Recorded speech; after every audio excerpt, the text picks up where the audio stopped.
Hi everyone, today we will talk about how to fix WhatsApp fingerprint not working.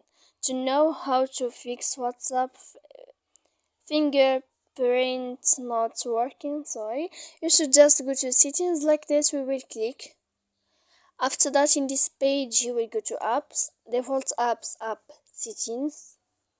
When you will see this page, this list, you will go down to find the application of WhatsApp.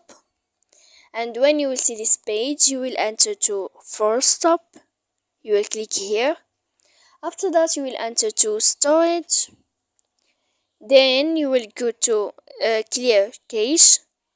And after that, you will click clear data. And then you can turn off your Wi-Fi. So please don't forget to support us by like and subscribe. See you next time in another video.